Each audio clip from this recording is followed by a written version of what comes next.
The Most Holy Church of God in Christ Jesus is a religious organization established in the Republic of the Philippines on the 9th of May, year 1922, and is duly registered with the Securities and Exchange Commission with registry number 82613. Through faith in the truth revealed by the Holy Scriptures of the Bible, the administration as well as the entire brethren of the Church believe that it is the Most High God, the Lord Christ Jesus, who established the Most Holy Church for the sole purpose of proclaiming Him as the only one true God and Savior whom we should worship and serve with our whole lives, and that He is no other than the Lord Christ Jesus, who manifested in the flesh, and that the Most Holy Church of God in Christ Jesus is His chosen way for us to be delivered from our sins and eternal damnation. Therefore, since the Church was established, everyone who is called into the Church received the divine obligation to partake in all evangelization efforts of the Church to fulfill the God-given commission to make disciples of all the nations. In that case, here is the vision and mission statement of the Church. Vision: the Most Holy Church shall be exalted for the glory of the Most High God. Mission: seed of one world, one nation. Core value: all members of the Most Holy Church are being taught and encouraged to live in agape. Agape is a Greek word which means perfect love and everlasting love. As the Bible further expounds, it is the kind of love that God has for all of us. In fact, God Himself is agape. Agape, or love, serves as the core value of the Church because love is the fulfillment of the law. Ownership and administration: the Most Holy Church of God in Christ Jesus fully believes and proclaims that her sole owner is no one but the Most High God. He is the only King who reigns all over the Church. Everything the Church achieve and will achieve in the future are the works of God. God governs over His Church through His appointed men to administer the Church, like the first Church established in Jerusalem, which was administered by the Apostles. The Most Holy Church is currently administered by the 7 bishops, presided by the General Bishop. The Church administration oversees over the whole Church and through the appointed Council of Elders, composed by the presbyters and ministers who were appointed to administer congregation and ministries. The Centennial Celebration of the Most Holy Church. In this steadfast guidance, the Church also marked a historic milestone, its centennial celebration on May 1, 2022. Highlighted by the inauguration and dedication of the Gabay Center in Hermosa, Bataan, a facility built through God's favor and the united efforts of the brethren worldwide.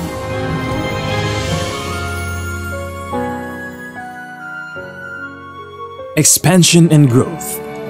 Currently, the Church has established congregation in most places in the 3 major islands of the Philippines, namely Luzon, Visayas, and Mindanao. Also, the Church is making necessary preparation to intensify its expansion and establish congregation in all major cities and provinces in the entire country. There are also brethren in other regions and countries who gather and conduct fellowships. The Church has active congregations and assemblies in various parts of the world, such as Singapore, Malaysia, Thailand, Hong Kong, Japan, Taiwan, United Arab Emirates, Kingdom of Saudi Arabia, Qatar, Kuwait, Belgium, Cyprus, France, Germany, Italy, United Kingdom, Spain, New Zealand, Australia, Canada, United States of America, The Most Holy Church of God in Christ Jesus is looking forward to aggressively propagate the gospel, to edify the church in places where it was already established, and also to establish new congregation in other countries to complete the mission and fulfill the vision of the church. Services.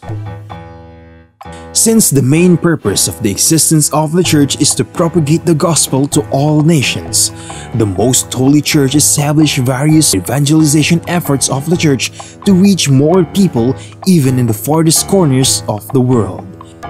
The church produces evangelization programs that are aired via radio, cable TV, and in different social media or online platforms. Radio stations, Philippines.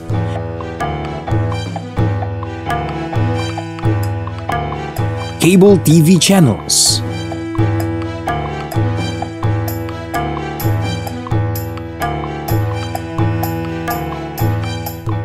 Online platforms, Facebook, MHC Media.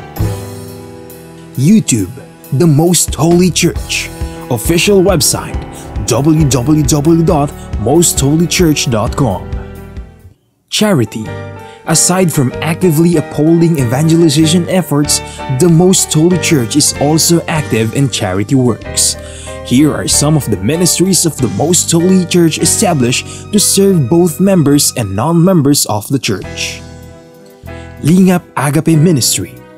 The church established the Lingap Agape Ministry, which engages in community services like goods and charity donations, feeding programs, blood donations, and other services to cater church members and non-members who are in need. Damayang Kristiyano. On May 1, 2004, the church administration established the Damayang Kristiyano Ministry that aims to help the needs of the family of a deceased member of the Most Holy Church, especially in their burial expenses. Schools. Pristine Heritage Academy, formerly known as Pristine Learning and Tutorial Center. The Pristine Heritage Academy was established by the Most Holy Church in February of 2009. The school is open to all church members and non-members alike for the fulfillment of a part of the Most Holy Church community service. Mahanaim Evangelical Academy. The church administration aimed to give standardized education and training to church members who aspire to become missionary workers and ministers of the church. Thus, in 2018, the church administration established the Mahanaim Evangelical Academy that provides classroom lectures and on-the-job training so that aspirants to partake in the Lord's mission may be molded to become a proud messenger of God. The Mahanaim Evangelical Academy mainly holds its training in Gabay Center, the training facility of the Most Holy Church located at Barangay Sumalo, Municipality of Hermosa, Province of Bataan, Philippines. As the church continues to expand its pursuits of God's commission, it has also launched a modern approach to its evangelization ministry. We care. World evangelization, Christ Agape redeems everyone. To do so, the brethren under the leadership of the church administration firmly believe that the most effective way is to follow the example of our Lord Christ Jesus in how He proclaimed the gospel during His manifestation in the flesh. The Lord Christ Jesus not only preached the gospel but also revealed His love and compassion while doing so. Inspired by this, the Most Holy Church established the We Care Ministry. This ministry is devoted to teaching and encouraging the brethren to live out the same divine love that our Lord Jesus Christ showed to all people. By embodying this Christ-like love in both word and deed, the gospel can be shared more powerfully and effectively, bringing more souls to the knowledge of the truth and conversion, for the glory of God. In this light, all other ministries of the church, especially those directly involved in evangelization, will be restructured and guided by the principles of the We Care Ministry. From the proud members of the church, we are inviting you to join us and be a member of the Most Holy Church of God in Christ Jesus, so that we may share the ever-abounding favor of God towards His beloved children. Please take time to listen to the preaching of all the topics composing the lessons of spiritual salvation, so that we may share to you the teachings and doctrines of the Most Holy Church, which are purely based on the Bible that will lead us to our soul's salvation.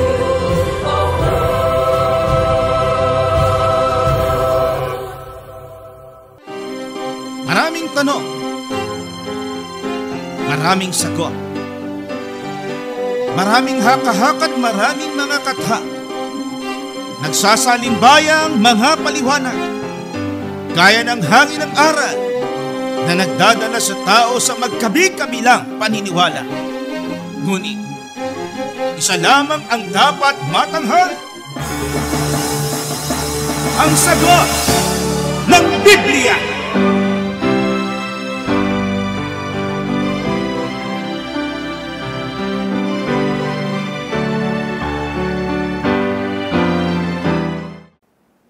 Gaya po ng inyong narinig, mga giliw naming taga-subaybay sa palatuntunan ito na ang kabanal-banalan. Ang bahagi pong ito ng ating programa ay pinamagatan po nating ang sagot ng Biblia. Welcome mga kaibigan at mahal naming mga taga-subaybay dito po sa ating segment, sa portion na ito na pinamagatang ang sagot ng Biblia. Again, this is part of our overall program na ang kabanal-banalan. At sa segment na ito ay tinutugunan po ng palatuntunan ito ang mga katanong ipinapadala po sa atin, be it in written form, messaging, or mismo may mga video clips po tayo ng mga tunay na mga tao na nagpapadala ng kanilang mga katanungan. At inaanyayahan din po namin kayo sa iba pa nating mga pagpoprograma sa traditional and social media po, ay narito ang iba pa nating mga programs. Blessed Day, The Climb, Likhawit, ang Kabanal-Banalan Teleradyo, Full Life, and mismo ang sagot ng Biblia. Ito po ay inyong masusubaybayan at mapakikinggan itong nabanggit natin mga programs sa nasabing mga social media platforms and radio stations gaya ng mga sumusunod. MHC Media Facebook page, the Most Holy Church YouTube channel from Mondays to Fridays 6 a.m., Mondays to Sundays, 7 p.m. So, alternate po yung mga programs na yan. At kung anong matapat po sa mga time slots yan, for sure, rest assured, yung po ang inyong masusubaybayan. Over at DWBL, 1242 kHz, sa ating pong AM band, Mondays to Fridays, early in the morning, 7:30 po yan. Yan ang magandang start po natin for the day. Every Sunday naman po, sa ganap na ika-apat po ng hapon. 11.3, radyo natin Ojongan, Romblon, Mondays to Fridays sa mga kababayan po natin na naabot ng signal ng ating pagpoprograma dyan. 8:30 ho ng umaga. Tuwing Sabado naman ay 5:30 at tuwing Linggo o Sundays ay ika-isa ng hapon. Sa dako ng Ifugao, yan sa gitnang Luzon, DWAI 99.1 FM Ifugao. Tuesdays po yan sa ganap na ika-isa po ng hapon. Narito po ang ating contact details kung ibig nyo po at mamarapatin nyo na sa pamamagitan po ng messaging ay magpadala po o makapagpadala po kayo ng inyong mga komentaryo. 0927-140-3782, 0927-140-3782, 0909-555-5009, 0909-555-5009, 0991-419-2027, 0991-419-2027. Over at Facebook, na-mention ko po kanina, ito po ulit, ating social media accounts, MHC Media, yan ating Facebook page. Samantalang Facebook account naman natin ay ang Kabanal-Banalan. Sa YouTube channel, The Most Holy Church, via Instagram, at Kabanal-Banalan, via TikTok, at MHC Media. Official website is www.mostholychurch.com. Ang ating punong tanggapan ng Kabanal-Banalang Iglesia, at kung ibig niyo po sa pamamagitan ng snail mail, tradisyonal na pagpapadala ng mensahe, Narito po ang ating address, number 688 Rahabago Street, Gagalangin, Tondo, Manila. Kami po ang inyong mga lingkod at kapatid. Kapatid na Gabriel, Brother George Quirino. Kasama po natin ang isa sa mga obispo ng Kabanal-Banalang Iglesia, one of our bishops, Brother Yusiel, kapatid na Danilo Francisco. Salamat po, kapatid na Gabriel. Opo. Salamat din po sa inyo, mga giliw naming taga-subaybay, dahil sa inyo pong patuloy na pagbibigay ng pagkakataong makapaglingkod kami sa inyo. Siyempre po, nagpapasalamat din tayo sa Diyos na gumagabay sa atin. Lalong-lalo na ay nararanasan natin ang kanyang patnubay. So let's begin our program for today via isang video clip courtesy of Sister Annalisin ng Baras, Rizal. Ako po na si Annalicio. May tanong po ako. Ang tanong po ay ganito. Bawal po ba sa inyo ang pagsusugal? At kung manalo man po, ay magbibigay ba sa church? Ako po ay si Geraldine Del Monte. Ay, meron po bang brother na susulat sa Bible na ano po, na bawal pong magsugal?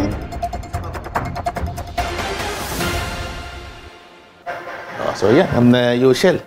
So ang nature po ng mga katanungan ng ating mga kaibigan ay tungkol ho sa pagsusugal o gambling. So alam natin, gambling is the act of chance. So it's a games of chance na kung saan tumataya ka para kung sakali sa pamamagitan ng pagtaya mo, kung may patimpalak, may contest, may palaro, manalo ka. Opo.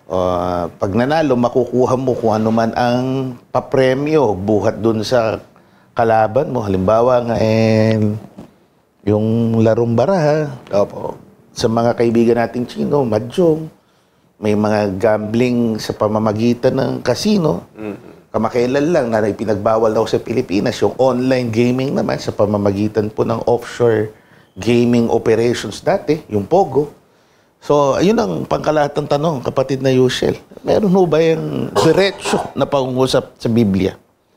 Wala nga po tayong mababasang diretso na bawal magsugal. Pero wala rin po kayong mababasang magsugal kayo. Kaya parehong hindi po mababasa sa Biblia yun.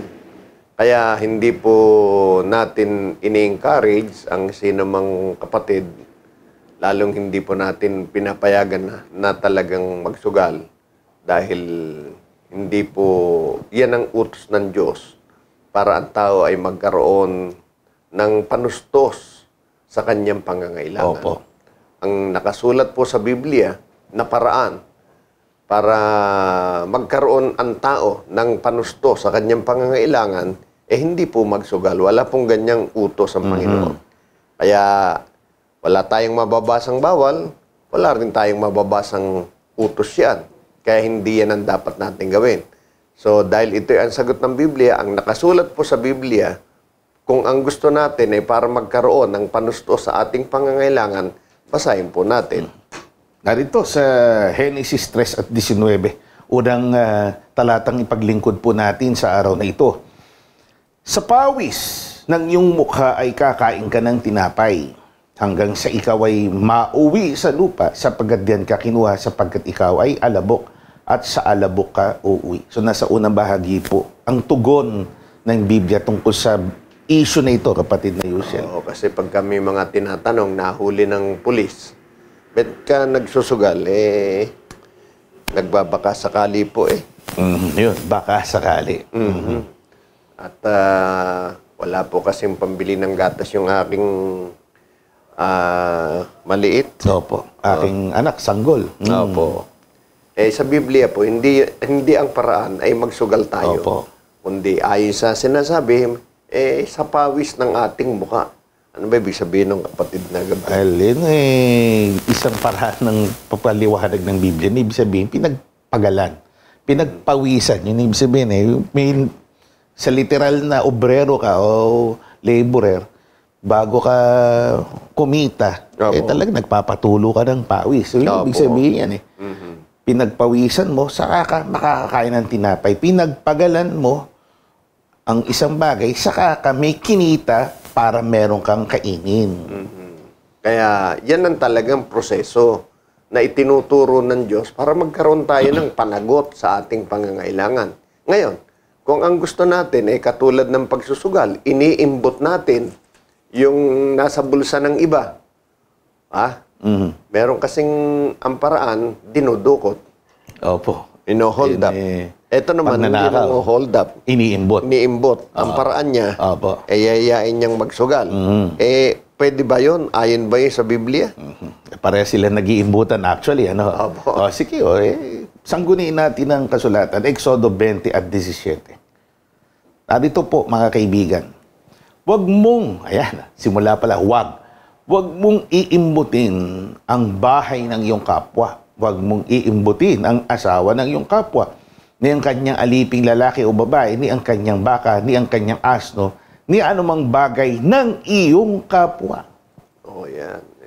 Dati hindi masyadong uso yung pera Pero ngayon, para masabi kang mayaman, marami kang pera. Nang batayan, para para mauri kang mayaman, marami kang baka, marami kang pag-aari. Opo. Di ba?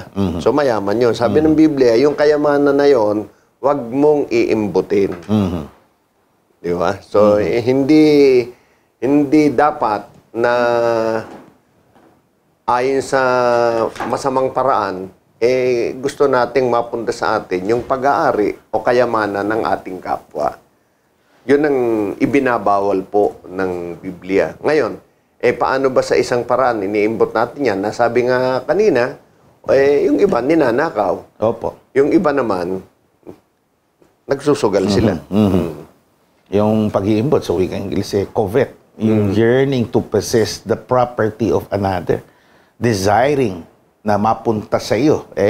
Actually, wala namang masama kung talagang tinatarget mo siya sa mabuting paraan. Pero yung pag-iimbot na tinutukoy dito, pinakahahangad mo na hindi pinagpawisan. Yun yung unang talata kanina, hindi mo pinaghirapan. Kaya imbot. Opo, yun ang gamit na termino, inimbot mo Kaya yun, diretso na pangungusap ng Biblia, huwag mong gagawing imbutin. Do not covet the property o possession ng iba. Nagagawa mo iyan sa tuwing ikaw ay nagsusugal, when you gamble. Especially, yun nga, may kalaro ka, nasa table kayo, na ang hangad mo makamkam ang salapi ng mga kakompetensya mo. Yun, yung sinasabing pag-iimbot dito. Ngayon, yung iba, siyempre pinangangatwiran nila Dahil walang nakasulat na sugal. O kaya libangan lang para sa kanila. Kayang-kaya naman nilang magpatalo ng ganong halaga. Nababalitaan natin laman ng balita sa ating lipunan na napakadaling magpakawala ng malalaking halaga ng pera. Mali pa rin. Sa usaping moral, napaka-immoral po niyan. Ang tiyak na dahilan nun, hindi yun yung paraan na sinasabi ng Panginoon. Hindi tayo sumusunod sa talagang itinuro ng Panginoon na paraan kung paano tayo magkakaroon ng ating sariling pag-aari. Huwag tayong maging bahagi na gusto nating mapasa atin sa paraang hindi ayon sa itinuro ng Panginoon. Pagka po gayon, ang kinauuwian ng ating puso, nasain, masama. Kung ipaliwanag ng Biblia yon, ayon kay Apostol Pablo, basahin natin. Unang Timoteo 6:9 hanggang 10.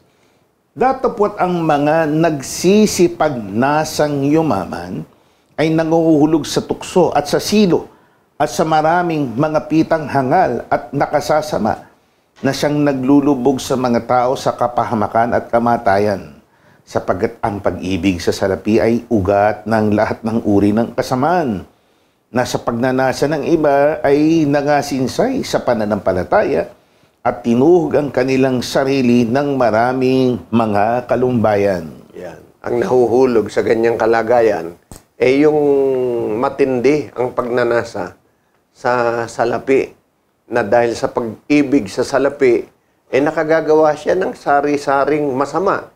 Halimbawa, pagnanakaw. Pero hindi lang yun. ang masama na kanyang nagagawa. Yun nga, katulad nung sinasabi po sa atin na may mga paraan na talagang ginagawa ang tao hindi ayon sa gusto ng Panginoon. Opo. So, bottom line, short of saying, sinasabi nating bawal pero hindi namin pwede sabihin ang outright na bawal. Pero sigurado, sa usaping moral, hindi tama. Opo. Na ito ay ginagawa ho ng tao. Sabi ni Pablo dyan, parang sa paghahangad ng yumaman, paano kung may mayaman kayong kapatid? Ibig sabihin ba, nagkakasala sila, hinangad nilang yumaman.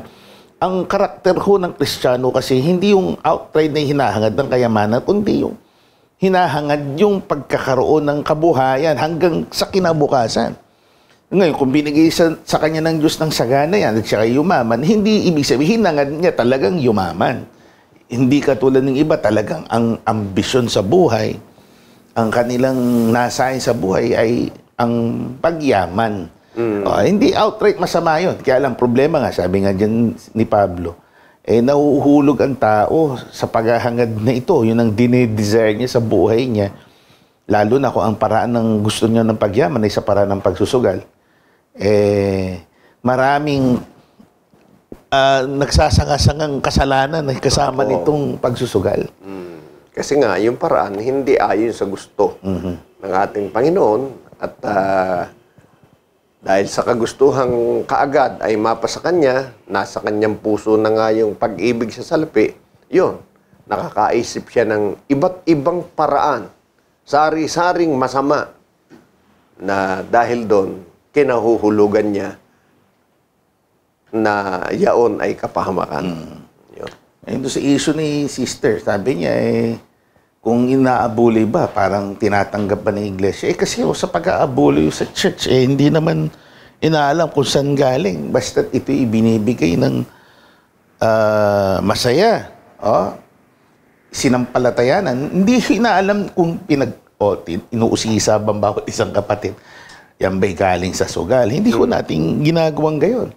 Halimbawa, yung kapatid nga medyo natuksong magsugal, pero meron naman siyang salapi na sa lehitimong paraan niya nakakuha. So, nagmingle na yung pondo niya. Pero ang puso niya, gusto niya mag-abuloy sa iglesia kahit nahalo na sa sinasabing immoral na pagsusugal. Anong gagawin nun ng iglesia? Hindi nga natin tinitingnan yun. Yung pusong nagbibigay nga kasi ang inuusisa, syempre, ng Diyos. Mga kaibigan. Ngayon, may mga nagtatanong sa atin, kaugnay po rin ito, kapatid na Yushel. Kayo ba nagpapasponsor ng mga sa sugal? Ang flat out na sagot natin ay hindi. Kaya if you notice, since time immemorial, magkasama po kami ng kapatid na Yushel, nabubuhay pang matandang kapatid na Abby Mibdon. Nagre-refuse po tayo ng endorsement from any government agency, hindi na natin i-mention na gusto mag-sponsor, magkaroon ng ad placement dito sa ating pagpoprograma na nagpo-promote po ng gaming o gambling. Ang tawag ho nila ay gaming pero it's really gambling mga kaibigan. Hindi po tayo tumatanggap ng ad placements na ang ini-endorso nga ho ay gambling. May pangalawang issue pa ho yan, kapatid na Yushel.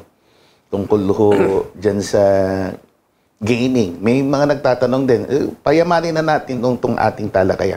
Paano ho kung may tulong na galing ho sa kanilang mga ahensya?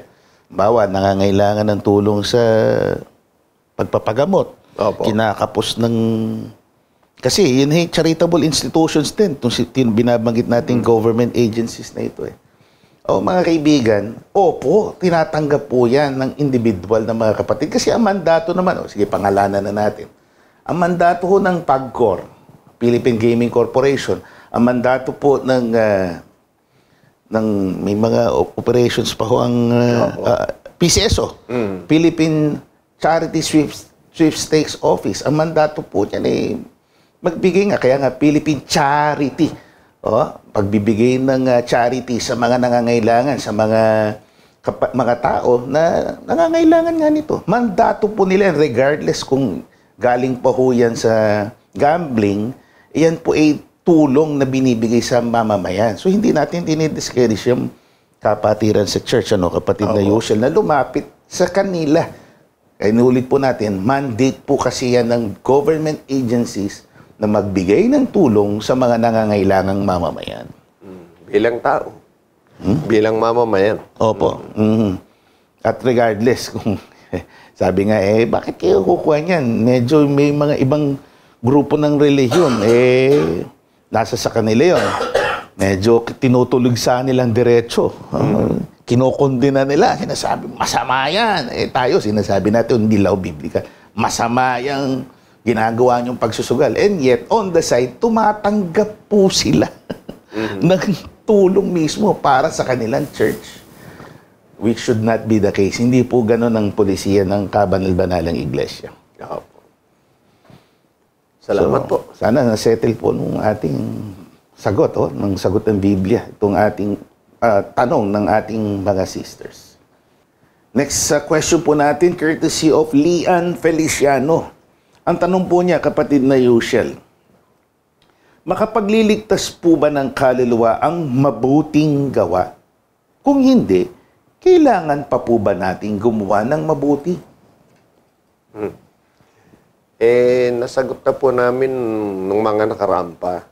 Ang makapagliligtas po sa tao, isa lang, ang Diyos. Kung sino yung Diyos na yan, walang iba, kundi ang ipinakikilala ng Biblia. Basahin po natin sa Gawa 4:12. Talastasin ninyong lahat at ng buong bayan ng Israel na sa pangalan ni Hesus Kristo na taga Nazaret na inyong ipinako sa krus na binuhay ng Diyos na maguli sa mga patay, dahil sa Kanya ay nakatindig ang taong ito sa inyong harap na walang sakit. 12. At sa kanino mang iba ay walang kaligtasan, sapagkat walang ibang pangalan sa silong ng langit ay binigay sa mga tao na sukat nating ikaligtas. Yan. Ang malinaw na naintindihan natin dyan, walang ibang pangalan.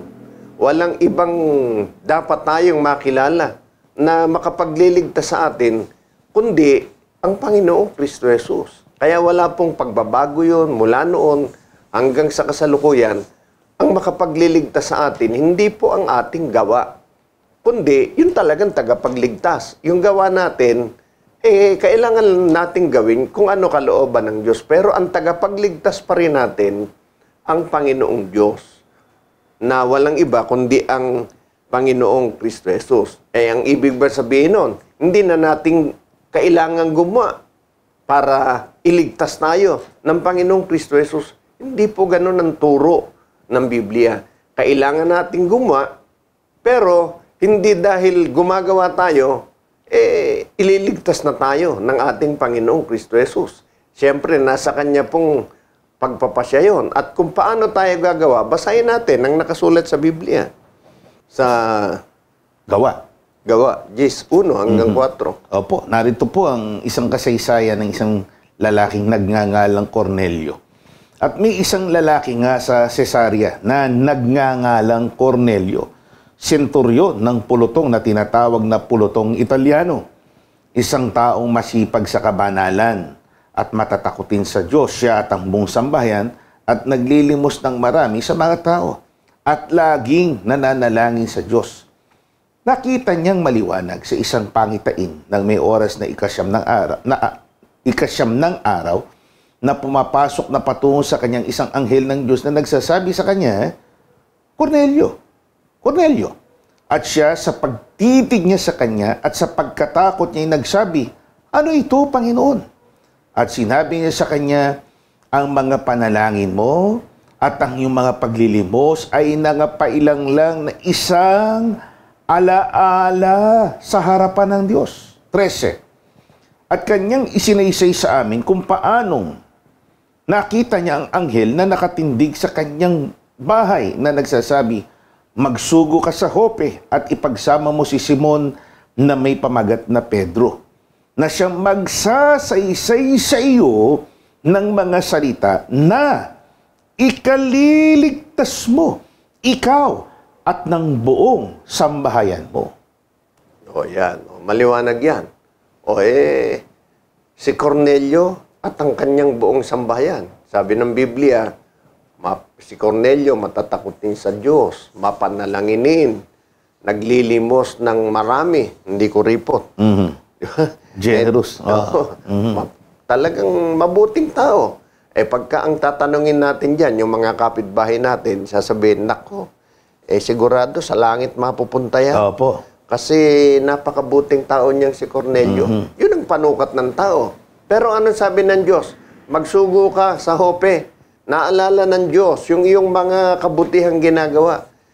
Ipasundo mo si Pedro, tuturuan ka para malaman mo kung ano ang paraan para maligtas ka at ang iyong sambayan. So, ibig sabihin, hindi sapat yung alam ng taong mabubuting gawa. Ang kailangan pa rin niya, matutunan niya ang aral ng Diyos kung paano magkakamit ang tao ng kaligtasan. So, hindi natin sinasabi na mali na gumawa ng mabuti. Talagang dapat lang. Opo. Bilang human beings, we should be kind, we should do good works, pero hindi po yun lang. Kasi dito nga sa Aklat ng Gawa yun ay misconception ng maraming tao, no? Kapatid na Yoshel, sapat na raw. Yes, we endorse sa tao gumawa ng mabuti, pero ang kakumpletuhan po nito, gaya ng nasaksihan, narinig po natin, kailangan may pangangaral, no? May pangangaral na dumating sa kanya. Opo. At para matutunan niya kung paano matatanggap niya yung kaligtasan dahil nakita sa kanya na siya'y karapat dapat sa pagliligtas ng Panginoon. Pagka binasa natin yung mga kasunod niyan, ang talagang naging lundo ng pagtuturo kay Cornelio at sa kanyang sambahayan, sila po ay binautisman. Basahin nga natin yun. Sige po. Pagkatapos ng mga tagpong ito, ano po, kapatid na Yushel, narito po ang mga kasunod. Sa 47. Mangyayari bagang hadlangan ng sinuman ang tubig upang wag mga bautisman itong mga nagsitanggap ng Espiritu Santo na gaya naman natin at inutusan niya sila na magsipag-bautismo sa pangalan ni Jesucristo nang magkagay kanilang ipinamanik sa Kanya na matirang mga ilang araw. Yan. Maliwanag ang sinasabi, di po ba? Matapos na sila turuan ni Apostol Pedro, ang lundo nung kanilang ginawa, nagpabautismo. So, hindi naging sapat yung ginawa ni Cornelio na naglilimos, nananalangin, matatakotin sa Diyos. Hindi lang ganun. Meron silang kailangang gawin na itinuro sa kanila at dapat gawin para sila iligtas ng ating Panginoong Diyos. Kaya yun ang nakasulat sa Biblia na sinasabi po sa atin. Pero kahit na tayo gumagawa, kung hindi tayo ililigtas ng Diyos, wala po tayong magagawa. Kaya dapat po nating makita na ang pagliligtas ng Diyos hindi nakasalig sa ating gawa. Pero hindi ibig sabihin wala tayong gagawin. Kaya kung tayo po ay tumanggap ng pagliligtas ng Diyos, gaano kahalaga yon, yung gawa ng Diyos na yon sa ating buhay? 2:8 ng Efeso. Sapagkat sa biyaya, kayo'y nangaligtas sa pamamagitan ng pananampalataya. At ito'y hindi sa inyong sarili, ito'y kaloob ng Diyos. Yan. Yung pagliligtas na ginawa ng Diyos sa atin, hindi dahil doon sa ating gawa. Pero, kailangan natin gawin yon. Pero kung titingnan, sapat na ba yun para tayo maligtas? Ang magliligtas nga sa atin, ang Diyos. Kaya kung tayo iniligtas ng Diyos, yun ay hindi dahil sa ating sariling gawa, kundi dahil sa biyaya ng ating Panginoong Diyos. Kaya yung pagliligtas, biyaya ng Diyos sa atin yun. Dahil siya yung nasa kapangyarihan para maligtas. At para maging karapat-dapat tayo sa kanyang pagliligtas, susundin natin yung kanyang kalooban at sasampalatayanan natin na siya yung makapagliligtas sa atin. So sana, naging klaro po yan. No? Laging burning issue po yan tungkol sa bagay na yan. Napaka-importante po yan. Suriin natin, huwag natin kaligtaan yung kabuang mensahe ng Biblia. Huwag ho yung putulin lang natin. Tapos, mabuting gawa, sapat na. Sampalatayanan si Kristo, sapat na. Nariyan ang kakumpletuhan ng turo ng Biblia. Opo.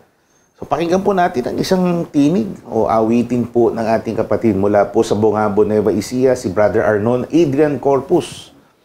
Ang kanyang awitin, Laging May Tinig.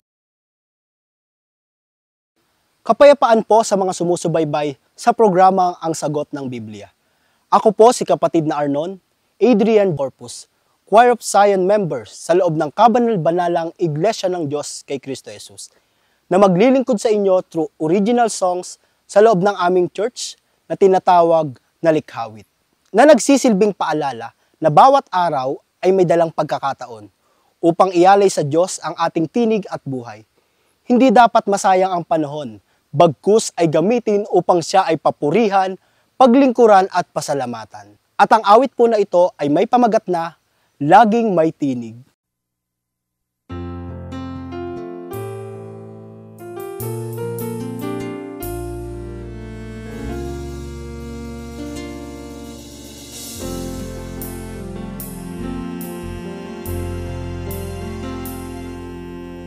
Hindi mawawalan ng pagkakataon, laging may panahon para sa'yo, Panginoon. Bawat araw ay pagkakataon, hindi sasayangin ang mga panahon na saksihang kabutihan, naranasang pagmamahal, ang laging dahilan upang ika'y laging pasalamatan.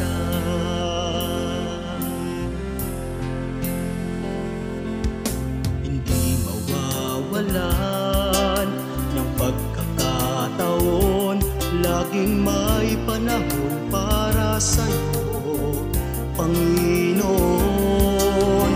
Bawat araw ay pagkakataon, hindi sasayangin ang mga panahon na saksihang kabutihan, naranasang pagmamahal, ang laging dahilan upang ika'y laging pasalamatan. Laging may tinig, pupurihin ka. Laging may tinig, aawitan ka. Ipailan lang ang tinig, abot hanggang langit. Awit ng kaluluwa sa'yo'y iparirinig. Walang hanggan kitang pupurihin, walang hanggan kitang sasambahin. Narito ang puso kong iniaalay sa'yo. Walang ibang paglilingkuran, walang ibang paghahandugan. Ang buo kong katauhan sa'yo lang ilalaan. Laging may tinig, pupurihin ka. Laging may tinig, awitan ka.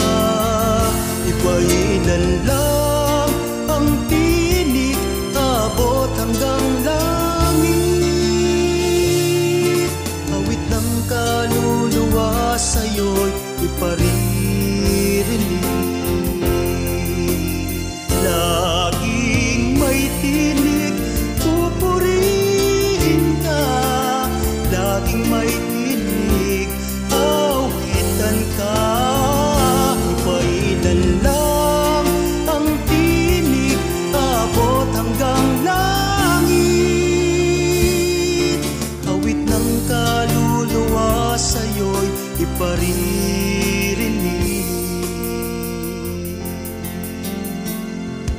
Awit ng kaluluwa sa'yo'y iparirinig,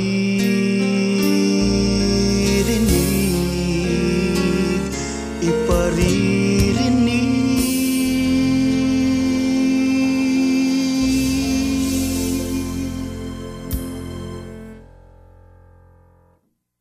Laging may tinig. Laging may tinig. Mhm.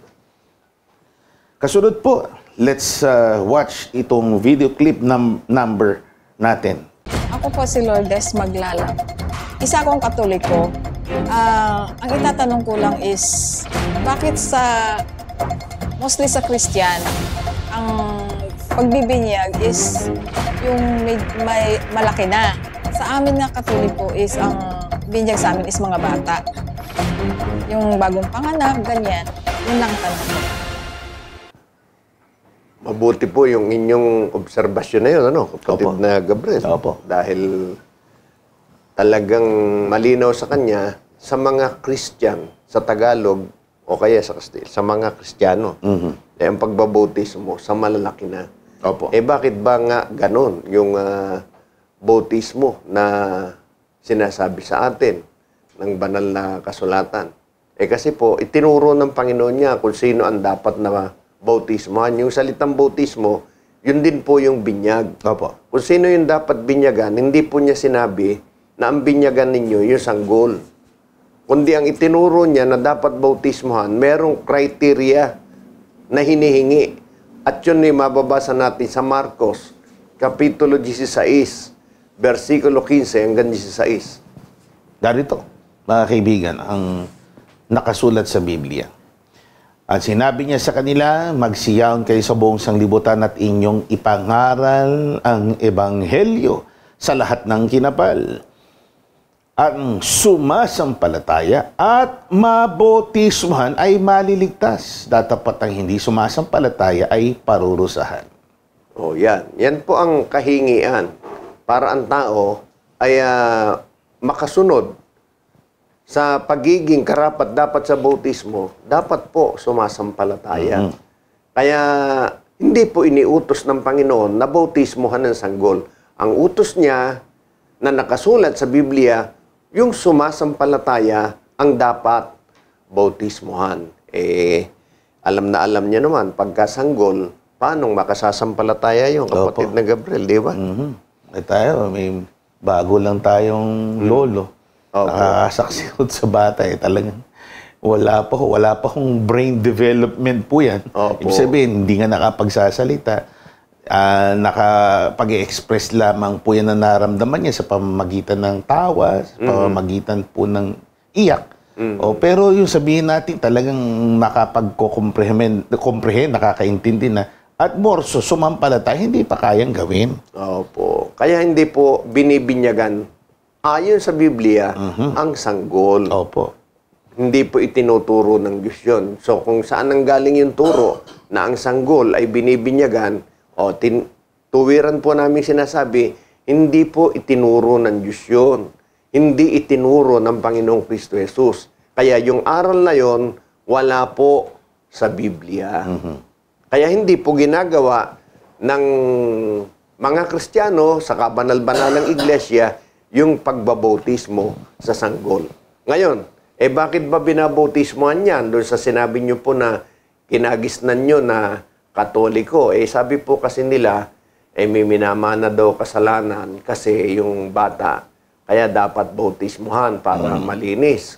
Kasi ang pagbabautismo, paghuhugas ng kasalanan. Opo. May minana daw kasalanan, kaya dapat bautismohan. Sabi po nila yon. Pero, sa Biblia, meron ba talagang minamanang kasalanan? Yung original sin po daw kasi yan, na originally committed by Adam and Eve, it passed on to the next generation sa lahat ng tao. Dahil, ang katwiran nga, dahil sa isang tao, pumasok daw ang kasalanan. At may kasunod na konklusyon na ipasa-pasa na yan, kasalanan na yan. Tingnan natin ang Biblia, kung ito po ay isang realidad na turo talaga ng Biblia na ang kasalanan ay minamana. Basahin natin yun sa Ezekiel 18:20. Ang kaluluwa na nagkakasala, mamamatay. Ang anak ay hindi magdadanas ng kasamaan ng ama o magdadanas man ng ama ng kasamaan ng anak. Ang katwiran ng matwid ay isa sa kanya at ang kasamaan ng masama ay isa sa kanya. Hindi mamamana, no? Ang kasamaan sa kanya yon, hindi sa anak. Opo. Yun ang nakasulat sa Biblia. Kaya yung turo na yung kasamaan ng ama sa anak. Sa ibang salita, mamanahin ng anak. Hindi po turo ng Biblia yon. Ang nasa Biblia, ang kasamaan ng ama sa kanya, hindi sa anak. Opo. Eksklusibo dun sa nagkasala. Opo. Hindi niya maihahawa yung eksaktong ipinagkasala niya dun sa kanyang anak. O siguro, may impluwensya niyang nagagawa din, halimbawa. Opo. Pero sabihin yung aktual na ipinagkasala nung magulang, isasalin sa anak, hindi po yun ang diwa ng kasulatan. Kahit nga tao, pati na usually, sa batas ng tao, hindi po pwedeng ganun na kung saan sa usaping legal, yung ipinagkasala ng isang nabubuhay pa noon na magulang, hindi pwedeng ipamana sa kanyang sumunod na henerasyon, sa kanyang anak. Yung kanyang ipinagkasala at ito ipagdurasahan nung nabubuhay na anak. Halimbawa, nakapatay siya, si tatay, dapat managot siya, hindi pa natapos ang paglilitis. Napatunayan ginawa nga niya, nakakamatayan. Dahil wala na ngayong hustisya daw, dapat manahin ba ng anak? Hindi po. Hindi po applicable yun. Opo. Kaya sa konklusyon, sa lohika ng tao, hindi pwede, lalong-lalo na sa Biblia, hindi minamana ang kasalanan. Kaya hindi po binabautismohan talaga ayon sa Biblia ang sanggol. At kahit po ginagawa yun ng iba, hindi pa rin natin dapat gawin dahil wala pong kasalanan ang bata. Sabi ng Biblia, ang bata nauukol sa kaharian ng Diyos. Mauukol ba sa kaharian ng Diyos yan kung may kasalanan? Di po ba? Kaya tama po ang inyong obserbasyon sa tunay na Kristiyano, lalo na po sa kabanal-banalang iglesia, hindi po talaga binibinyagan ng sanggol dahil lang ang binyag, ang bautismo, paglilinis ng kasalanan, ang sanggol po ay walang anumang kasalanan, sa halip ang sanggol ay nauukol sa kaharian ng Diyos. Salamat po. Salamat po kapatid na Yushel. Panoorin po natin ang next video clip po natin. Si Raylen. Ako po si Raylene Mendoza, 21 years old. At aking pong katanungan ay may pagpayag ba ang Diyos sa katiwalian ko na nangyayari ngayon sa pamahalaan? Okay. Pagka sinabing may pagpayag, kung ang kahulugan ng sinasabi niyong pagpayag may consent, kinukonsenti ba? Sinasang-ayunan ba ng Diyos yung mga nangyayari na yan? Hindi po kailanman sasang-ayunan ng Diyos yan. Walang consent ang Diyos yan. At yan po ay matitiyak natin dahil siyang mga pinapahayag ng kasulatan. Basahin natin ang una. 15 at 29 sa aklat po ng Kawikaan. Narito po. Ang Panginoon ay malayo sa masama, ngunit kanyang dinidinig ang dalangin ng matuwid. Yan. Kaya hindi po maaari na parang Diyos pa ang nagpaisip dun sa mga ginagawa? Katiwalian nga po. Dahil ngayon, mas may init na usapin po yan sa ating bansa, sa Pilipinas, kung saan marami hong nabunyag na mga behind the scenes na panlalamang ng mga ilang public officials na kumukuha ng kinukuha sa maling paraan, na sabihin natin, mabigat na salita, nakukulimbat ang salapi ng taong bayan. Opo. Bagaman wala pang final. Opo. Yan po preliminaries pa lang. Hindi tayo humuhusga, pero lumilitaw sa mga napapanood ng mga testimonya at ebidensya, parang makatotohanan nga, kapatid na Yusef. Opo. At kung yan, tuloy-tuloy nilang gagawin. Sa Biblia, may paliwanag ang Panginoon kung ano ang kalooban ng Diyos sa ganyan. 11 at 1 ng Kawikaan ay kinasusuklaman ito ng Diyos. Ang marayang timbangan ay kasuklam-suklam sa Panginoon. Ngunit ang ganap na timbangan ay kanyang kaluguran. Yan. Pag sinabing timbangan, kapatid na Gabriel. Timbangan kumbaga sa palengke, yung panukat ng bigat at doon magbabase ang halaga ng pagbabayad dito. Ngayon, ang ginagawa, sa halip na iukol yung pambayad doon sa talagang nagawa, napupunta doon sa hindi tamang puntahan. Opo. Kaya walang iniwan sa timbangan. Opo. Na mandaraya. Opo. Gumamit to ang may akda nitong kawikaan ng ganitong paraan. No? So, hindi patas. Maraya cheating na scale, ika nga. At ang mas tinitingnan ng Diyos, yung timbangan na ganap, perfecto, maayos, fair na measurement, kinasisihan niya ng Diyos. Yung ba talaga kahulugan nun? Basahin natin sa wikang Ingles para mas madaling masundan. Sa isang salin, Contemporary English Version ng Biblia. The Lord hates anyone who cheats, but He likes everyone who is honest. Ayun. Yan. Diba? Yung mga nandadaya ay talagang kinapupuotan ng Diyos yan. Kaya hindi po sumasang-ayon ang Diyos sa ganyan. Opo. Kaya hindi ito tinotolerate. Ika nga, baka napagkakamali. Bakit pinapayagan ng Diyos na mangyari yan? May mga ganyan kapatid na usual na parang ang bilis ng tao na humusga, manumbat sa Diyos na parang ito'y pinahihintulot niya. Sinabi nga niya, hindi niya ito ibig.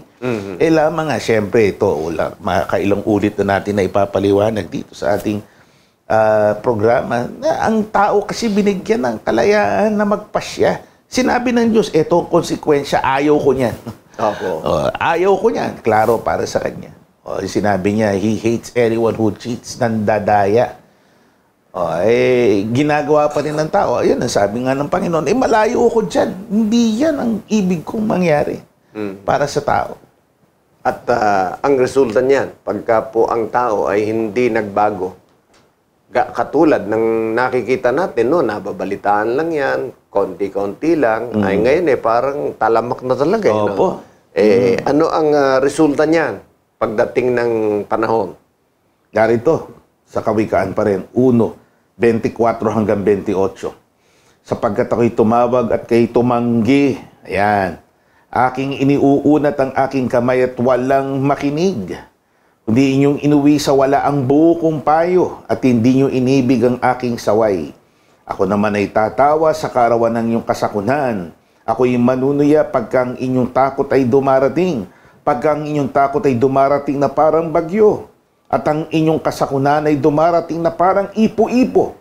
Pagka ang hirap at hapis ay dumating sa inyo. Kung magkagay tatawag sila sa akin, ngunit hindi ako sasagot. Hahanapin nila akong masikap, ngunit hindi nila ako masusumpungan. Yan. Yan ang sinabi ng Panginoon. Alam natin kung ano gusto niya, kung ano kalooban niya. Ayaw niya ang tao ay nandadaya sa kanyang kapwa, lalo na kung ang dinadaya ay ang bansa, hindi ilang tao lang. Di ba? Maliwanag yan. Darating ang panahon na talagang sa hindi natin pagdinig sa kalooban ng Panginoon, mangyayari ang mga kahayagan ng puot ng Diyos. Hahanapin natin yung pagkakataong tumawag sa Diyos, humingi ng tulong sa Kanya, hindi na tayo pakikinggan ng Diyos. Sa halip, ang mararanasan natin ay tila bagyo ng mga suliranin at mga pangyayaring sukat, maglugmok sa atin sa kapahamakan. Kaya yun, huwag nang paparatangan ng Diyos na parang natutulog lang. Opo. Na pinapalagpas. Hindi niya tinotolerate ito. Kaya nga, kahit ang pamahalaan ay sinusugo ng Diyos, nakasulat sa Biblia. Sinusugo ng Diyos ng tagapagdala ng hustisya, ng katarungan, tagapaghatid ng pagpaparusa. Kaya sinusugo din niya yan, yung paglalagay ng pamamahala ng gobyerno sa mga bansa. Opo, basahin Silang natin. nagbabantay niyan. Sige po, sa 2:13. Kayo pasakop sa bawat palatuntunan ng tao, alang-alang sa Panginoon, maging sa hari na kataas-taasan.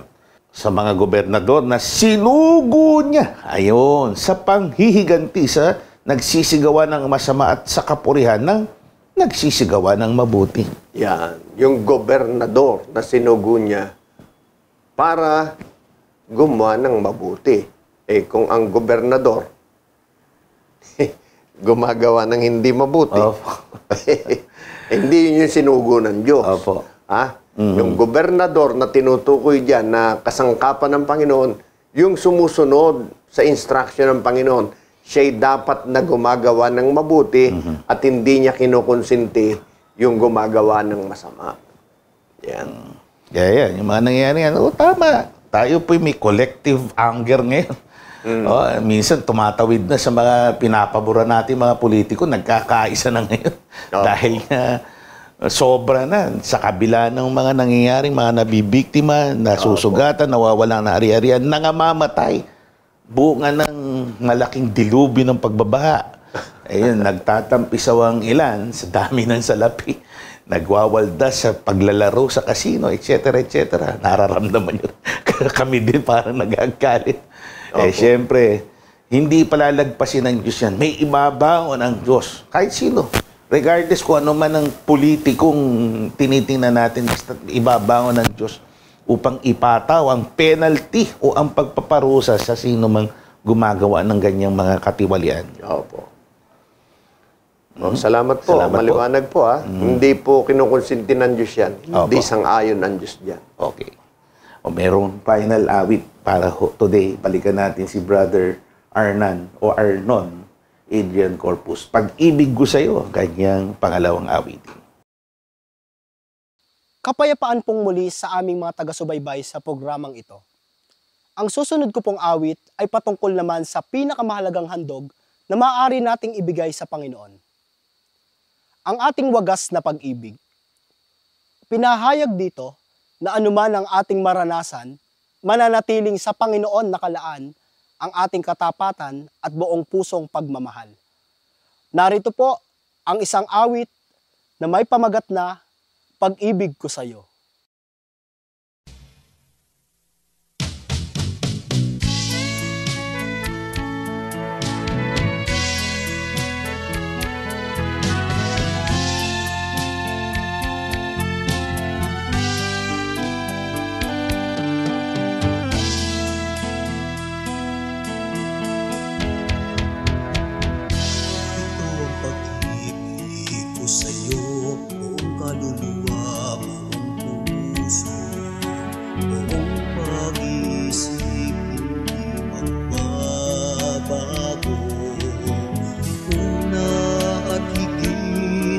Sa buhay ko,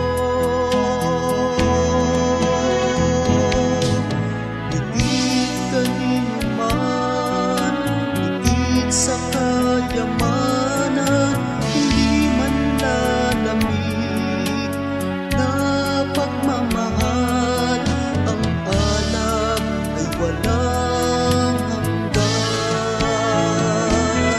Ikaw lang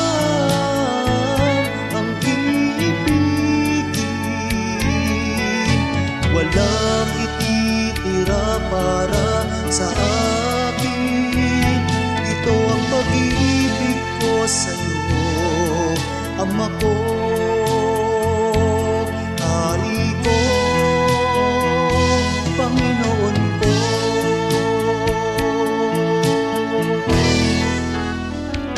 Ito ang pag-ibig ko sa'yo, buong kaluluwa, buong puso, buong pag-iisip, hindi magbabago. Una at higit pa sa buhay ko,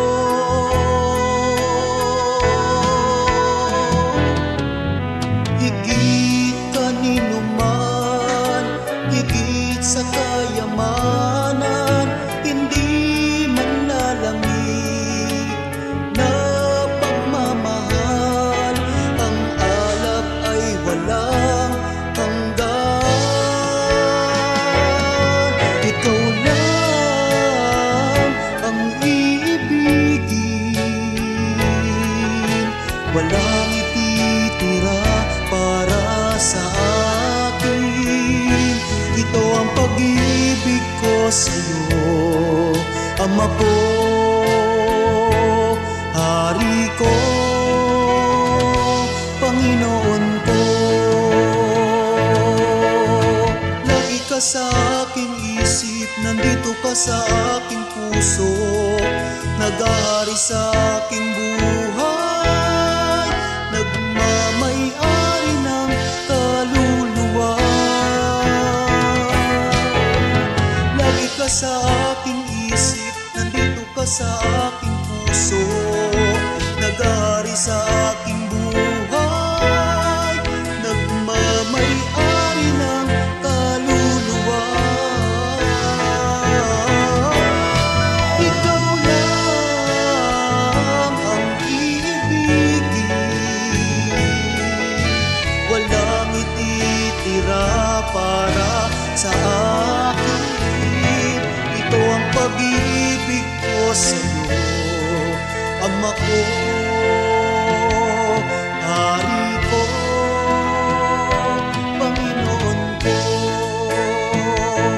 Ito ang pag-ibig ko, ito ang pag-ibig ko sa'yo,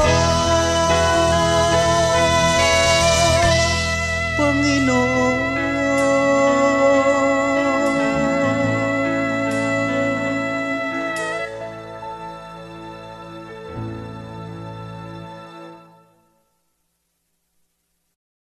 Salamat po, kapatid.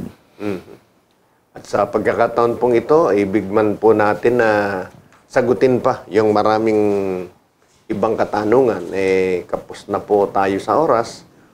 Tutungo po tayo sa kasunod na bahagi ng ating programa, ang pag-aalay sa Diyos ng ating pagpapasalamat dahil sa pagtulong niya sa atin, sa paggabay, at kalaki po ang patuloy na paghiling na gabayan ang ating mga kapatid sa iba't ibang sitwasyong pinagdaraanan, at kung may mga karamdaman, lalo na't mabibigat, ay maranasan nila ang pagpatnubay, ang paggawa ng kamay ng Panginoon. Tayo po ay sama-samang manalangin. Kasama po kayo, mga giliw naming taga-subaybay. Hindi man ninyo naipaabot ang inyong mga kahilingan sa amin. Manalangin po tayo. Panginoon naming Diyos, Ikaw na pinakamakapangyarihan, sumasampalataya po kami, ginabayan mo kami sa pag-aaral na ito, at Ikaw ang nagpaunawa sa amin ng iyong mga banal na kalooban. Salamat po sa iyo ng marami, at dahil dito'y niluluwalhati ka namin, sinasamba ka namin sa iyong kadakilaan at sa iyong pangalan. Amen. Inihiling namin sa iyo, pagpalain mo rin po ang mga sumusubaybay sa amin. Gawin mo pong biyaya sa kanila ang mga aral na kanilang nadidinig. At payagan mo po na ito'y maunawaan nila, masampalatayanan nila, at magbukas ng kanilang mga kalooban upang patuloy na umalam ng iyong mga naisin sa aming mga tao na nilikha mo sa sanlibutan. Amen. Dumating ang panahon, makasama rin po namin sila sa ganitong paraan at matuwid na paraan ng paglilingkod sa iyong dakilang pangalan. Amen. Alalahanin mo rin po ang mga dumaranas ng mga sitwasyong mahihirap, mabibigat sa kanilang buhay, kinakapos ng pag-asa. Tulungan mo po silang manalig sa iyo ng lubos at huwag mong ipahintulot na mawalan sila ng pagtitiwala sa iyo, kundi sa ganitong panahon, lalo mo pong iparana sa kanila na ikaw ang Diyos na sagana sa pag-ibig. Pagalingin mo sila sa kanilang tinataglay na karamdaman, sa mga suliranin ay ipahintulot mo na may mga kasangkapang tumulong sa kanila upang sa ganitong paraan. Hindi ka man namin nakikita, nadarama namin ikaw ang Diyos na nagmamahal sa lahat ng iyong nilalang. Amen. Ama naming Diyos, pagpalain mo rin ang aming matandang pangkalahatan na nagsisikap na gabayan ang iyong buong bayan sa paglilingkod sa iyo. Lagi mo siyang gagabayan sa kanyang mga pagpapasya, sa pangangasiwa sa iyong bayan, at maging kasangkapan mo po siya upang ihatid kami sa lalong matwid na pagsunod sa iyong mga banal na kalooban. Amen. Alalahanin mo rin po ang mga sumusubaybay sa amin. Lagi mo silang bigyan ng ganitong pagkakataon upang lubos na maunawaan ang iyong mga dakilang kalooban. Amen. Sumasampalataya kami Pinagpapala mo po kaming lahat. Palibasa, ang gawaing gaya nito, handog po namin sa iyo. Sa ngalan mo pong Kristo Jesus, aming Diyos at aming tagapagligtas. Amen. Amen. Naalala po natin, new copy ng latest version po ng ating Godward Magazine is out. Ang theme po ay tungkol sa prayer. Get your copy. So, makibasa po tayo sa ating mga kapatid po sa Iglesia. Kami po ay taus-pusong nagpapasalamat sa inyong pagsubaybay sa araw na ito. Kami po ang inyong mga lingkod at kapatid na Gabriel. At kapatid na Eugene. Ang panalangin po naming magkakapatid sa kabanal-banalang Iglesia ng Diyos kay Kristo Jesus ay kapwa nawa tayo, bantayan ng Panginoon sa ating paghihiwalay. Hindi pa.